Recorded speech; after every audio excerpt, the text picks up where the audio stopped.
நேயர்களுக்கு அன்பு வணக்கம். மீண்டும் உங்களை சந்திப்பதில் மிகுந்த மகிழ்ச்சி. இன்றைக்கு நம்மிடையே கொங்கு இளைஞர் பேரவையினுடைய தலைவர் திரு தனியரசு அவர்கள் நம்மோடு இணைந்திருக்கிறார். வாருங்கள் நேயர்களை சாட்ட பேசலாம். வணக்கம் சார். வணக்கம். தமிழ் நேரத்துக்கும் தேனிகளா வணக்கம். இந்த விசிகால துணை பொதுச் செயலாளர் ஆதவ் அர்ஜுன் அவர் நீங்க கடுமையா விமர்சித்து வரீங்க. என்ன காரணம் சார்? ஏன் அவரை கடுமையா விமர்சிக்கிறீங்க? இல்ல, நம்ம விமர்சிக்கல. அவங்க திராவிட முன்னேற்ற கழகம் அல்லது அவங்க அணியில் இருக்காங்க. திராவிட முன்னேற்ற கழகத்திற்கும் விடுதலை சிறுத்தைகள் டிஎம்கே வெர்சஸ் விசிகே, அதாவது அவங்க நெருக்கமான ஒரு கொள்கை கூட்டணி, வெற்றி கூட்டணிங்கிற ஒரு ஒரு ஒரு ஒரு பாதையில நல்ல பயணம் இன்னைக்கு எல்லாரும் தமிழ்நாட்டு மக்களால ஆதரிக்கப்பட்ட ஒரு கூட்டணியா இருக்கு. அதனால அதற்கு மாற்றா அந்த கூட்டணிக்குள்ள ஒரு சலசலப்பை ஏற்படுத்துற வகையில புதிதாக விடுதலை சிறுத்தைகள் இணைந்திருக்கிற ஆதவர்ச்சினம் இந்த மாதிரி திராவிட முன்னேற்ற கழகத்தின் அரசின் மீதும் அதனுடைய திட்டங்களின் மீதும் அதனுடைய நடவடிக்கைகளின் மீதும் அவர் ஒரு விமர்சனத்தை வைக்கிறார், குற்றச்சாட்டை வைக்கிறார். இன்னும் சொல்ல போனா அவரு திராவிட முன்னேற்ற கழகத்தினுடைய வருங்கால தலைவர், திராவிட முன்னேற்ற கழகத்தினுடைய மிக நெருக்கமாக பதவி உயர்வு பெறப்போகிற, அதாவது விளையாட்டு இளைஞர் நலன் அமைச்சராக நேரடியா அவர் துணை முதல்வருக்கான அந்த ஆயத்த பணிகள் நடந்துட்டு இருக்கு. பதவி இருக்கிற அதற்கான ஆயத்த பணிகள் நடந்துட்டு இருக்கு. அப்ப அவர் சொல்றாரு, இந்த மாதிரி திராவிட முன்னேற்ற கழகத்துல 4 ஆண்டுகளுக்கு முன்பு அரசியலுக்கு வந்தவர்கள் எல்லாம் துணை முதல்வராகிற பொழுது விடுதலை சிறுத்தைகளின் தலைவர் திரும்ப ஆகக்கூடாதா அப்படிங்கிறாரு. அப்புறம் கம்யூனிஸ்டுகள் எல்லாம் ஆகக்கூடாதா, அதனால ஆட்சியில் பங்கு, அதிகாரத்தில் பங்குங்கிற அந்த விசிகேனுடைய முழக்கத்தை அவர் வெளிப்படுத்துறார் ஒப்பீட்டளவுல. அதே மாதிரி அதிமுக வலிமையா இருக்கு, அது பலகீனப்படல, எடப்பாடி வலிமையா இருக்காருன்னு சொல்றாரு. அப்ப அது நிறைய திமுக அணியில் அவர்கள் இணைந்து பயணிப்பதற்கான சூழலை துணை பொதுச் செயலாளர் ஆதவ் அர்ஜுன் அவர் விரும்பல.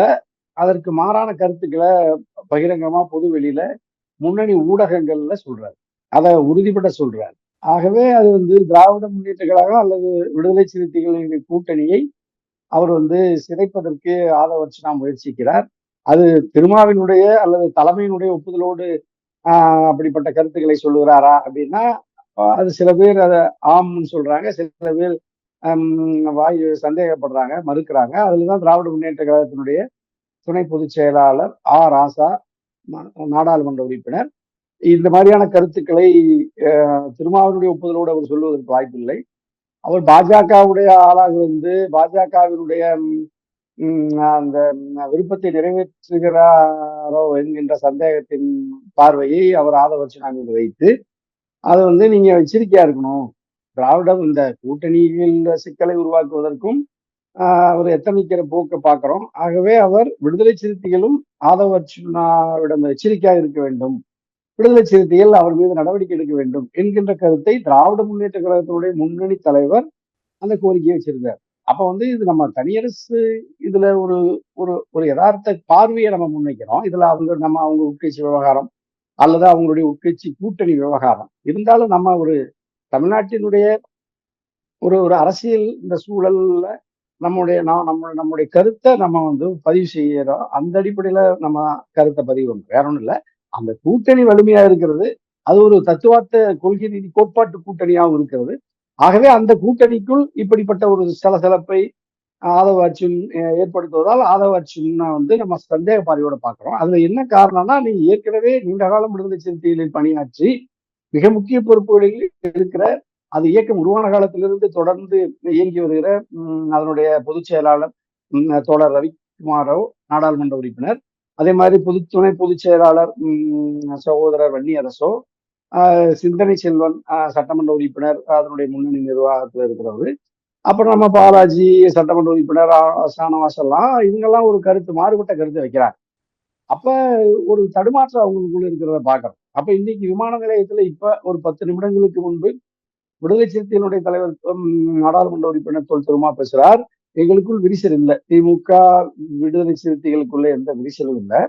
சரி, அப்படின்னா ஆதவர்ச்சினாவுடைய கருத்தை நீங்க ஏற்கிறீங்களா, ரொம்ப நடவடிக்கை எடுக்கப்படுமா, திமுக ராசா அப்படி நடவடிக்கை எடுக்கணும்னு கேட்டிருக்காரு, உங்களுடைய முடிவு என்னன்னு கேட்காங்க.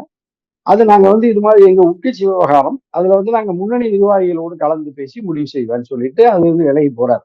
அப்ப அவருக்குள்ளேயும் திரும்ப ஒரு தடுமாற்றத்தை நான் இதுவரைக்கும் அவருடைய வரலாற்றுல, அரசியல் வரலாற்றுல ஒரு கருத்தின் மீது, ஒரு முடிவின் மீது ஊடகத்தை இருந்து விலகி அல்லது ஊடகத்தை சந்தித்து கருத்தை சொல்வதில் ஒரு தடுமாற்றம், ஒரு தாமதம், ஒரு தயக்கம் இருக்கிறத அவருடைய வாழ்நாள்ல இந்த கருத்துக்கு தான் இப்படி ஒரு அவருடைய நெருக்கடிக்கு, சங்கடத்துக்கு ஆளாயிருக்காரு. அவர் விரும்புறத சொல்லலாம்.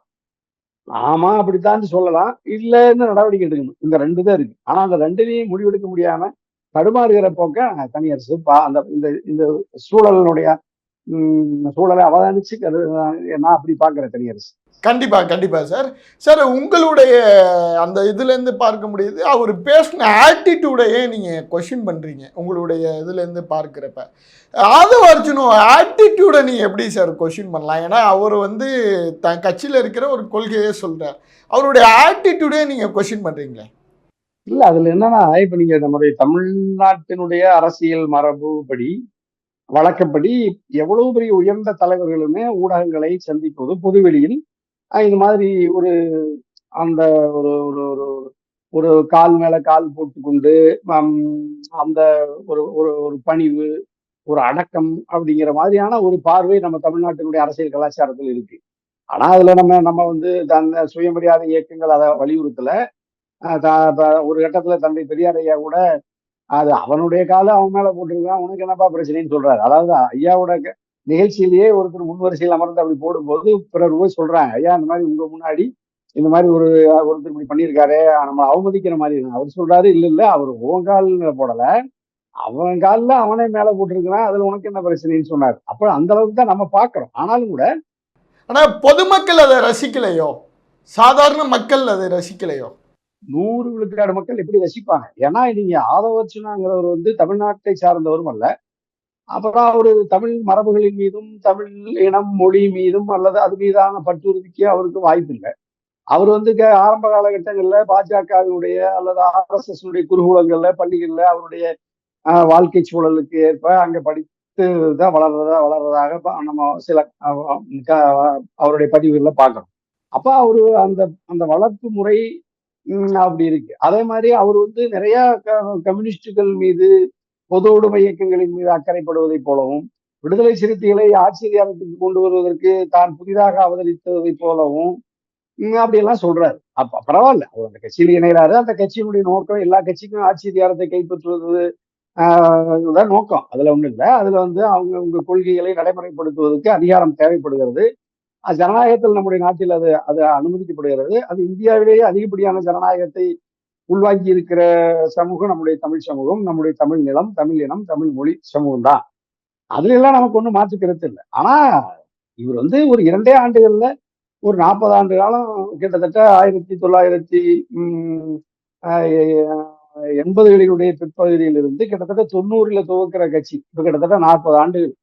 90, 2000, 2010, 2020 ஒரு 30, 35 ஆண்டு காலம் அந்த கட்சியில் இணைந்து பணியாற்றியவர்களுக்கு இல்லாத அக்கறை இவருக்கு இருப்பதை போல அதை பொது வெளியில பேசுறார். அப்புறம் அது கூட்டணி கட்சியையும் விமர்சிக்கிறார். கூட்டணி கட்சியினுடைய திமுக அரசினுடைய நடவடிக்கைகளையும் விமர்சிக்கிறார். அதாவது வேங்கவையில சொல்றாரு, ஆணவ படுகொலையில சொல்றாரு, கொடியேற்ற முடியாத நெருக்கடி இல்ல அது வந்து நீங்க ஒரு ஜனநாயகமா பார்க்கலையா? ஏன்னா ஒரு கூட்டணி கட்சிக்குள்ளார இருந்து இன்னொரு கட்சியை வந்து விமர்சிக்கிறது, அதை ஒரு ஜனநாயகத்தினுடைய ஒரு நம்பிக்கையா நீங்க பார்க்கலையா? ஜனநாயகத்துடைய நம்பிக்கைன்னா நீங்க மக்கள் எப்படி வாக்களிப்பாங்க? நீங்க வந்து ஒரு கூட்டணியில் இருக்கிறீங்க, தேர்தலை சந்திச்சிருக்கீங்க. அப்ப இந்த அரசு வந்தா மக்களுக்கு நம்பிக்கையா, விசுவாசமா இருக்கும், நம்பிக்கையா இருக்கும்னு தான் நீங்க தேர்தலை சந்திக்கிறீங்க. வர்ற தேர்தலையும் ஏற்கனவே சந்திச்சீங்க, வர்ற தேர்தலை சந்திக்கிறதாகவும் இப்பொழுது வரைக்கும் நம்ம தலைவர் அப்படித்தான் சொல்றாரு, விசிக அப்படித்தான் சொல்லுது. நான் கூட்டணியிலிருந்து விலகுனதாக சொல்லல. ஆனா இப்ப அந்த தம்பி ஆதவ் சொல்ற என்ன என்ன கருத்து சொல்றாரு? அதாவது அண்ணாமலையோட அவர் இடத்த பிடிச்சுக்கிட்டாரு. அண்ணாமலை லண்டன் போயிட்டாரு. அண்ணாமலை செய்ய வேண்டிய வேலையை இப்ப ஆதவர்ஷனா செய்கிறார். பாஜக செய்யற வேலையை இப்ப விடுதலை சிறுத்தைகளின் பெயர்ல இருக்கக்கூடிய பொதுச் செயலாளரா செய்யறாரு. அதுதான் இப்ப பெரிய நெருக்கடி. அதாவது எடப்பாடி செய்யாத விமர்சனத்தை, அண்ணாமலை செய்யாத விமர்சனத்தை, வேற நாம் தமிழர் செய்யாத அளவு விமர்சனத்தை எல்லாம் இவர் மொத்தமா எடுத்துக்கிட்டு அரசாங்கத்தின் மீதும் கடுமையா விமர்சனத்தை செய்யறாரு.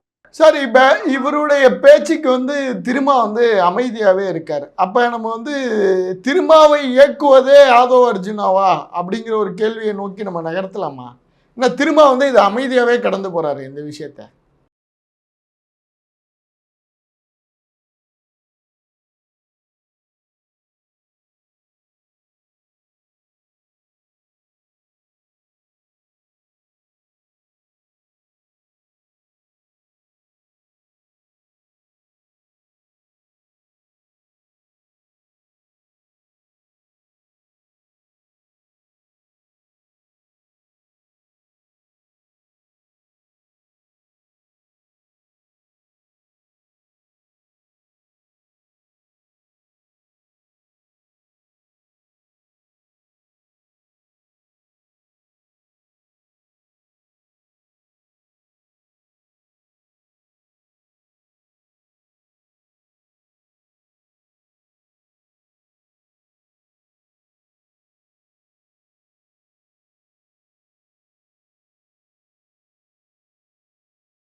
அதிக வரி கட்டுகிற மாப்பு இருக்கிறதெல்லாம் இல்ல. அவர் பெரிய பெரிய பொருளாதார குற்ற நடவடிக்கையில் ஈடுபடக்கூடிய ஒரு ஒரு ஒரு குடும்பம்னு வச்சுங்களேன். அதாவது மதுவை விட மோசமான பரிசு சீட்டு, லாட்டரி சீட்டை அச்சடித்து இந்தியா முழுக்க விநியோகித்து கோடிக்கணக்கான மக்களை 2 தலைமுறைகளாக சுரண்டிய ஒரு ஒரு குடும்பம் மார்டின் லாட்டரி குடும்பம்னு சொல்றாங்க. அப்படிதான் மத்திய அரசு கடுமையா நடவடிக்கை எடுத்தாங்க. பல சொத்துக்களை எல்லாம் பறிமுதல் பண்ணாங்க. பல வழக்குகளை தொடர்ந்து மாற்றி மாறி போட்டாங்க. அதுல திமுக, அதிமுகன்னு அவங்க போய் பல அரசுகளோடு தஞ்சம் அடைந்தாங்க அந்த குடும்பம். பல நாள் சிறைப்பட்டாரு அவருடைய மாமனார். இப்படியெல்லாம் இந்த ஒரு ஏழை பையன் ஒரு பெரிய குடும்பத்தோட போய் தொடர்பு வைக்கிறாரு. அந்த குடும்பம் பெரிய செல்வ செழிப்பான குடும்பமா இருக்கு. அப்புறம் இந்த ஆதவே வந்து கிட்டத்தட்ட ஒரு 3000 கோடி ரூபாய்க்கு தொடர்புடைய ஒரு நிறுவனங்களுக்கு அவர் தலைவரா இருந்து இயக்குறதாக அவரே சொல்றாரு. அப்ப பல்லாயிரம் கோடி கணக்கான ரூபாய் அரசு பள்ளியில் படித்த ஒரு ஏழை பையன் பல்லாயிரம் கோடி ரூபாய்க்கு அதிபதியா இருக்கக்கூடிய ஒரு குடும்பத்துல போய் உறவு வச்சுக்கிட்டு அந்த குடும்பம் பல இயக்கங்கள் இருக்கு, பல கட்சிகளை சார்ந்து இருக்கு. அப்புறம் பல நீங்க அந்த வந்து கிட்டத்தட்ட ஒரு ஒரு 200 கோடி ரூபாய்க்கு மேல வந்து அப்படின்னு இந்த தகவல் அறிவு உரிமை சட்டத்திலேயே அல்லது பொதுவா சொல்றாங்க. பாஜகவுக்கு தேர்தல் பணம் கொடுத்தாங்க, திமுகவுக்கு கொடுக்கறதா சொல்றாங்க. அதுல மற்ற கட்சிகளுக்கு எவ்வளவு கொடுத்தாங்கன்னு சொல்லல. சரி, அப்ப இவங்க மேல நடவடிக்கை வருது. ஆதரவோட நிறுவனத்தின் மீது கூட மத்திய வருமான வரித்துறை அல்லது அமலாக்க பிரிவு எல்லாம் கடுமையா நடவடிக்கை எடுக்கிறாங்க. அதற்கு பிறகு இப்ப அவர் விடுதலை சிறுத்தைகளுக்கு வர்றாரு. மார்ட்டினுடைய மனைவி அல்லது அந்த குடும்பத்தை சேர்ந்த ஒரு பெண்மணி கூட ஐஜேகேவுடைய மாநில பொறுப்பெல்லாம் இருந்தாங்க. அப்ப அந்த குடும்பம் பல கட்சிகள்ல போய் போய் ஏதோ ஒரு வகையிலுக்காக போறாங்க, எதுக்காக போறாங்கன்னு தெரியல. அந்த வகையில ஆதவர்ஜுனா விடுதலை சிறுத்தைகளுக்காக வந்திருக்கிறாரு. அப்போ ஒரு மிகப்பெரிய செல்வந்த பணக்காரர் வருகிறார். வந்தவர் விடுதலை சிறுத்தைகளை ஆட்சியை அணைத்து கொண்டு வருவதற்காக நான் முயற்சிக்கிறேன், அதுதான் என்னுடைய வேலைன்னு சொல்றதுனால திருமாவுக்கு ஒரு தடுமாற்றம். ஏன்னா இவர் விடுதலை சிறுத்தைகளை எஸ்டாப்ளிஷ் பண்ணணும், பெரிய பெரிய அளவில் விரிவாக்கம் பண்ணணும், பொதுத்தளத்துல கொண்டுட்டு போகணும். அப்புறம் அதனுடைய தலைவராகிய திருமாவை முதல்வர் அரியணையில் அமர்த்துவதுதான் எங்க வேலைன்னு ஆதவர்ஜுனா சொல்றதுனால திருமாவை எப்படி நீங்க அவர் இழப்பார். அது ஒரு லாஜிக்காவே அதாவது ஒரு தர்க்க ரீதியாகவே நீங்க அந்த அப்படி ஒரு கட்சிக்காக தொண்டாற்றக்கூடிய ஒருவரை இழப்பதற்கு எந்த தலைவனுக்கும் மனசு வராது. எனக்கா இருந்தாலும் அதுதான், திருமாவுக்கும் வந்துதான், ஸ்டாலினுக்கும் அதுதான், மோடிக்கு அதுதான், எல்லா தலைவர்களுக்கும் அதுதான். இந்த நிலையில திருமா தடுமாறுறாரு. நம்ம கட்சியை பெரிய இலக்கி கொண்டுட்டு வர்றதுக்கு ஒரு மிகப்பெரிய இந்தியாவிலேயே பெரிய பணக்கார தம்பி ஒருத்தர் வந்திருக்காரு. அவரு பெரிய உயர்ஜாதியிலிருந்து வேற வந்திருக்கிறாரு. நம்ம வந்து ஒரு ஒரு ஒரு ஒடுக்கப்பட்ட சமூகம் அல்லது அதிகாரத்தை நுகராத சமூகத்தை ஆட்சி இறைநிலைக்கு கொண்டு வருவதற்கு ஏற்கனவே ஆயிரம் ஆண்டுகளாக சாதி இந்துக்களாக அடையாளப்படுத்தப்பட்ட ஒரு பிரிவில் இருந்து வருகிறார். அவர் இன்னும் மூலமா அவர் யாரு என்னங்கிறத பத்தி எல்லாம் இன்னும் நம்ம விளக்கமா யாருக்கும் தெரியாது. அது வேற. அவருடைய தந்தையார், தாயார், பிறப்பு, அவருடைய வேற என்ன பின்னணிங்கிறத பத்தி இன்னும் விளக்கமா தெரியல. அவர் வந்து இப்ப சமீபத்துல விடுதலை சிறுத்தைகளுக்கு வந்ததுக்கு பிறகுதான் அப்படி ஒரு கேரக்டர் இருக்கிறதே தெரியுது. அப்புறம் அவர் சொல்றாரு, நான் திமுகவுக்கு 2 முறை தேர்தல் வியூக வகுப்பாளராக இருந்து இது மாதிரியான ஊடகங்களை கொண்டுட்டு போய் திமுகவை அல்லது அதனுடைய தலைவரை கொண்டு போய் சேர்த்திருக்காரு. அந்த பணியில் இருந்திருக்கிறார். கிட்டத்தட்ட இவர் ஒரு ஜூனியர் பிரசாந்த் கிஷோர்னு வச்சுக்கோங்க. அப்ப பிரசாந்த் கிஷோர் மாதிரி தான் இவரும் கிட்டத்தட்ட இருக்கிறார். அப்ப பிரசாந்த் கிஷோர் மாதிரி ஒரு தேர்தல் வியூக வகுப்பாளரா இருக்கக்கூடிய ஒரு ஒரு ஒரு பிரச்சாரத்தை கட்டமைக்கக்கூடிய ஒரு ப்ரமோட் பண்ற ஒரு ஒரு அந்த வேலையில் இருக்கக்கூடிய ஒரு நபர் ஒரு உழைக்கும் பாட்டாளி வர்க்கத்தினுடைய அரசியல் சமூக பொருளாதார விடுதலையில் அப்படிப்பட்ட அந்த மக்களுக்கு அரசியலை அது நீண்ட நெடுங்காலம் கட்டி அமைக்கப்பட்ட ஒரு வலிமையான ஒரு கோட்பாட்டு இயக்கம் விடுதலை சிறுத்தைகள். அப்படிப்பட்ட அந்த விடுதலை சிறுத்தைகள் அது அது பல ஆயிரம் ஆண்டுகளாக அடிமைப்பட்டு கிடந்த அந்த சமூகத்திற்கு விடுதலையை உறுதிப்படுத்துவதற்கு, அரசியல் அதிகாரத்தை பகிர்ந்தளிப்பதற்கு, அதனுடைய கொள்கை ஆசானாக அல்லது விடுதலைக்கான அந்த அந்த அந்த சிறகை செழுமைப்படுத்திய வலிமைப்படுத்திய அண்ணல் அம்பேத்கர், அவரை பின்பற்றி விடுதலை சிறுத்தைகள். அப்படித்தான் நம்ம அந்த அந்த அந்த அந்த தளத்திலிருந்து வந்தவர்களுக்கு அந்த அந்த வழி இருக்கும். அதெல்லாம் ஒருங்கிணைச்சுதான் ஒரு அமைப்பு. சார் நீங்க சொல்ற மாதிரி அதான் சரி. இப்ப நீங்க சொல்ற மாதிரி விசிகாவும் திருமாவும் ஏன் ஆதவ அர்ஜுன்கிட்ட எச்சரிக்கையா இருக்கணும்னு சொல்றீங்க? நான் சொல்லல, ராசா சொல்றேன்.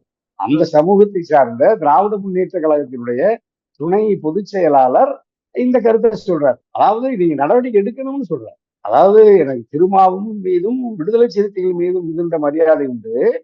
திராவிட முன்னேற்ற கழகத்துக்கும் விடுதலை சிறுத்தைகளுக்குமான உறவு என்பது கோட்பாட்டு உறவு. அவரை எனக்கு நான் கல்லூரி பருவத்திலிருந்து 40 ஆண்டுகளாக எனக்கு அவரை தெரியும்.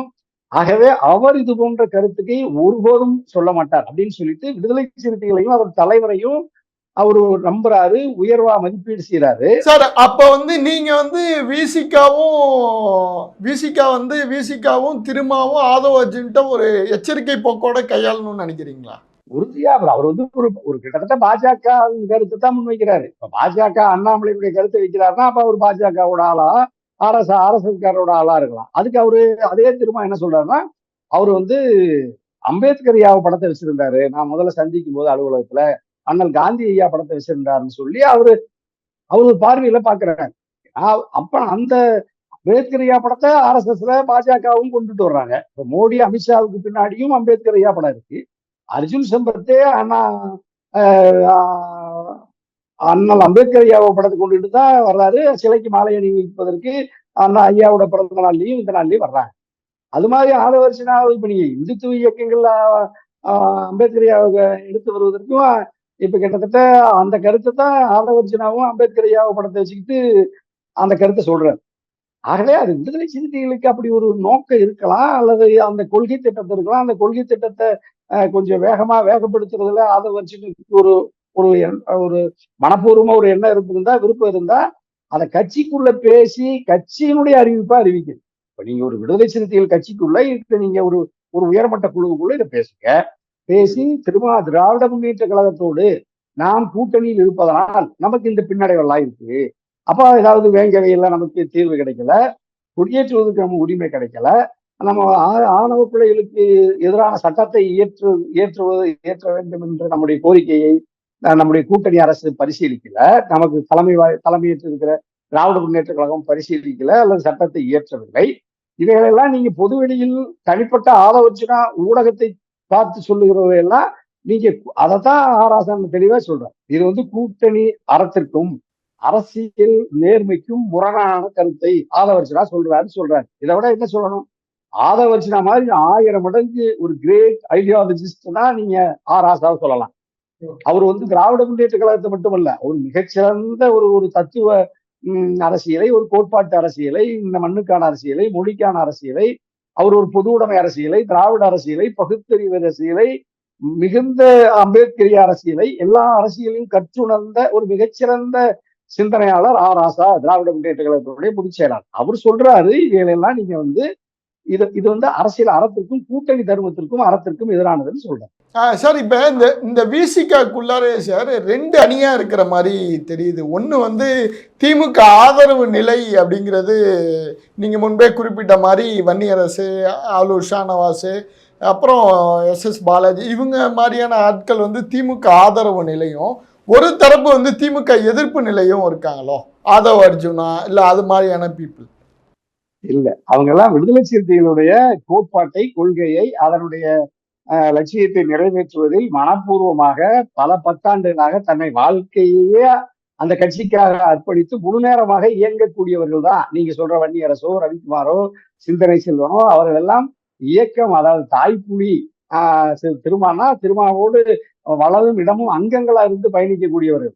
அப்ப அவங்களே அவருடைய ஆதவோட கருத்து சொந்த கருத்துன்னு சொல்றாங்க. அப்ப நீங்க அது அதுல அது திமுக சார்பு அவங்க அப்படிலாம் கிடையாது. அவங்களுக்கு அவங்களையும் எனக்கு மிகுந்த மரியாதைக்குரிய அந்த கட்சியை நேசிக்கக்கூடியவர்கள் தான் அவங்க. திருமாவையும் விடுதலை சிறுத்தைகளையும் உயிருக்குயிரா நேசிக்கக்கூடியவர்கள் தான் மொத்த பேருமே விடுதலை சிறுத்தைகளுமே. இதுல ஆதரவு மட்டும்தான் இதுவரைக்கும் வரலாற்றில் இல்லாத அளவுக்கான ஒரு கருத்தை சொல்றாரு. அதாவது ஒரு ஒரு குழப்பத்தை உருவாக்குறார். அப்ப அவர் அவர் அவர் ஒரு உளவு பிரிவுடைய மத்திய உளவு பிரிவுடைய ஆளா இருக்கலாம், பாஜகவோட ஆளா இருக்கலாம், அரசோட ஆளா இருக்கலாம். திமுக கூட்டணியை, இந்தியா கூட்டணியை உடைப்பதற்கு ஒரு கருவியாக அவரை பயன்படுத்தக்கூடும். அப்படி பயன்படுத்தக்கூடுவதற்கு ஏவுவதற்கு அவர் என்ன கருத்தை சொல்லுகிறார் என்றால், விடுதலை சிறுத்தைகளே ஆட்சி அதிகாரத்துக்கு கொண்டு வருவது, ஒரு தலித்தை முதல்வராக்குவது, இப்படி எல்லாம் இவர் சொல்லி அந்த திராவிட கழகத்துல அது 2026 சட்டமன்ற பொது தேர்தலில் எந்த கட்சிக்கும் தமிழ்நாட்டில் அதிபெரும்பான்மை வராது. அதாவது அந்த திமுக என்கின்ற அந்த கட்டுமானம், அதிமுக திமுக என்கின்ற இருவரும் திராவிட இயக்கத்தினுடைய அந்த அந்த தனித்த ஒரு உறுதியான ஒரு அந்த கட்டுமானத்தை அப்படி இருக்காதுன்னு சொல்றேன். அப்ப அது உடைபட வேண்டும் என்று சொல்லுகிறார். அப்ப கழகங்கள் இல்லாத தமிழ்நாட்டை உருவாக்குவது பாஜகவுடைய அஜெண்டா, RSS உடைய அஜெண்டா, அதைத்தான் அவரு சொல்றேன். இந்தியாவிலேயே பாஜகவுக்கு அல்லது RSSக்கு ஒரே ஒரு கோட்பாட்டு எதிரான ஒரு இயக்கம் இருக்குன்னா, அது ஒரு அரசு இருக்குதுன்னா, அது காஷ்மீர்ல கூட கிடையாது, தமிழ்நாட்டுலதான் இருக்கு. திராவிட முன்னேற்ற கழகம் தான் அது. அந்த திராவிட முன்னேற்ற கழகத்தை அதே பாணியில ஆதவர்ஜுனா விமர்சிக்கிறார், பலகீனப்படுத்த முயற்சிக்கிறார். அப்ப விஜயை வரவேற்கிறார், எடப்பாடியை வரவேற்கிறார், எடப்பாடியை ஆதரிக்கிறார். அப்ப என்னன்னா, அப்ப அவர் திராவிட முன்னேற்ற கழகத்தினுடைய இந்த அணியில் இணைந்து விடுதலை சிறுத்தைகளுடைய இந்த வெற்றி பயணத்தை அவர் விரும்பவில்லை. அப்ப விடுதலை சிறுத்தைகள் அதில் இருந்து பயணிக்காமல் அதை துண்டித்து வெளியேற்றி வேறு அணிக்கு எங்க அதிமுகவுக்கு கொண்டு செல்லணும்னு நினைக்கிறாரு, அல்லது விஜயோட கொண்டு போகணும்னு நினைக்கிறாரு, அல்லது ஏதாவது இன்னொரு அணியை கட்டி திமுகவை தோற்கடிக்க வேண்டும், அல்லது அந்த கூட்டணியை தோற்கடிக்க வேண்டும் என்று விரும்புகிறாருன்னு வச்சுக்கோங்களேன். இது பாஜகவுடைய விருப்பம் தானே. இப்ப நான் இதுல பாஜக அதாவது எதிர்ப்பதற்காக பாஜகவின் மீது பழியை போட்டுவிட்டு இந்த கூட்டணி அல்லது திமுகவை பலப்படுத்தணும்னு நம்ம நோக்கம்.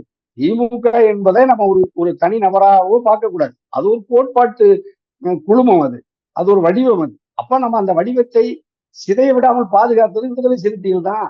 அந்த கருத்தோடு ஒத்த கருத்துடையதுதான் விடுதலை சிறுத்தைகள். திருமாவும் இன்னும் சொல்ல போனா இந்தியாவில் வேறு யாருமே சொல்லாத கருத்தை சொன்னார். பாஜக என்கின்ற மதவாத இயக்கம் ஆட்சி அதிகாரத்துக்கு வராமல் தடுப்பதற்கு விடுதலை சிறுத்தைகளுக்கு தொகுதிகளில் பகிர்வே இல்லாவிட்டாலும் கூட நான் இந்த அணியை ஆதரிப்பேன்னு சொன்னதுல இந்தியாவில் வேற யாரு சொன்னா? விடுதலை சிறுத்தைகள் தான் சொல்லுச்சு. அப்ப விடுதலை சிறுத்தைகள் ஒரு மிக வலிமையான ஒரு கோட்பாட்டை, அதாவது திராவிட முன்னேற்ற கழகத்தை விட பாஜகவோடு, நாக்பூர் RSS ஓடு கடுமையாக கோட்பாட்டு முரணை, சனாதனத்தை, இந்த வர்க்க பேதத்தை அது அம்பலப்படுத்தி ஒரு வலிமையா ஒரு அமைப்பு கட்டி நிறுவனம்னு நினைக்குது. அது ஒரு சர்வாதிகார மதவாத ஒரு அரசு அல்லது ஒரு இயக்கம் அங்கு வலிமைத்து விடக்கூடாது, ஜனநாயக சக்திகள் பலவீனம் விடக்கூடாதுங்கிறதுல விடுதலை சிறுத்தைகள் ஒரு தத்துவார்த்த இயக்கம் தான். அது சாதிய இயக்கம் என்பதை கடந்து அது ஒரு வலிமையான தத்துவ இயக்கமா, கோட்பாட்டு இயக்கமா இருக்கு. அது தந்தை பெரியாரை, அண்ணல் அம்பேத்கரை, அது மார்க்சியோ, ஏங்கல்ஸ் மாதிரியான பாட்டாளி வர்க்கங்களினுடைய ஆசான்களை தான் அது வடிவமாக கொண்டு அவர்களுடைய வழியை பின்பற்றிய இயக்கம் தான் அது மனித குலத்துக்கு ஏற்புடைய கொள்கைதான், கோட்பாடுதான்.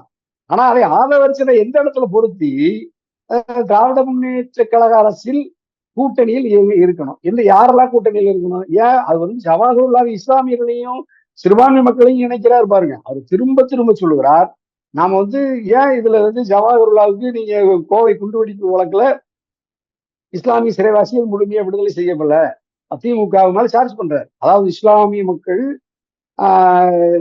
சிறுபான்மை நம்முடைய இந்த மாதிரி சிறைவாசிகள் இன்னும் விடுதலை செய்யல இந்த அரசு.